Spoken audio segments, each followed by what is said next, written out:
Yule.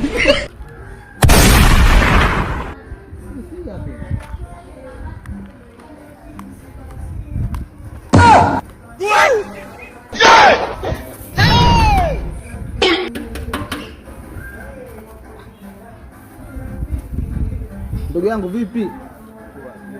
Unalala mchana wote ndugu yangu. Hivi kwa nini unapenda kulala mchana? Hii ndio shida boda boda. Nikishapata buku 2, buku 3 ninalala maji sawa kabisa. Bwana kwema ndugu yangu. Kwema. Sasa sikiliza. Mimi ni mgeni maeneo haya. Na nimezunguka kote huko na kuona nimekosa boda boda. Shida yangu nataka boda boda nipeleke hapo Kela. Unajua Kela? Gani? Yaani nimetafuta kote nimekosa. Sasa sijui nataka uniambie bei gani ya kuondokea. Ukaniacha pale pale tu barabarani pale. Sawa, uende na shughuli zako. Pale Kela tunaenda kwa Na? 40 Kela. Na? Jesus! 40. Jesus! 40. 40. 1 2 3 4. 40. 10 ziwe 4. Ngoja pikipiki yako napanga ngapi? Ule namba ngapi na kuuza? Nilikuwa naangalia pikipiki usajili wako namba ngapi? D, C au F? Wewe umeona namba ngapi hapa? Hii namba hii baba.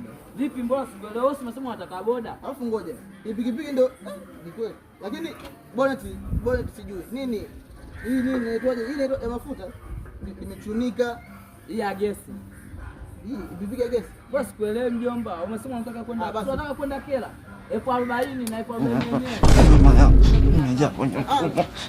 Unasemaje? Nitumie kwenye account sitaki kesho 40 kwenda Kela. Leo nimeona boda boda anampanga masharti mteja. Ndio wewe wa kwanza nimekuona wewe yani. Nalinga na cha kwangu. Nalinga na cha kwangu. Unalinga cha kwako? Basi ngapi nitaficha kwangu? Tafuta huko. Kwa hiyo ngoja kwanza unanipeleka unipeleke. Mimi nakupeleka kutia 40 tena kwa lipo. Bwana kama wewe kaa nayo itakuzika pikipiki yako. Kwa vile kaa nayo itakuzika bwana. Yaani pikipiki MJ kuna element yenyewe hivi kweli hao ndio watu kama Masamendo wanatafuta tu kama wewe. Umetumwa kwenye kazi za watu. Umetumwa kwenye kazi za watu. Sasa unataka uende Kela. Naondoka mjomba basi. Potea. Naondoka mjomba basi. Mkosi tu. Mtu anataka kwenda Kela tumemwambia bwana baki na pikipiki umetumwa mtu mwenyewe ana hela. Utajua sina hela. Unapata zipo kwenye simu. Muone. Utajua mwenyewe bwana. Kitu gani? Yaani pikipiki wewe. Afu nimshakajua kijiwe chako hiko. Kesho naingia na maskari hapa.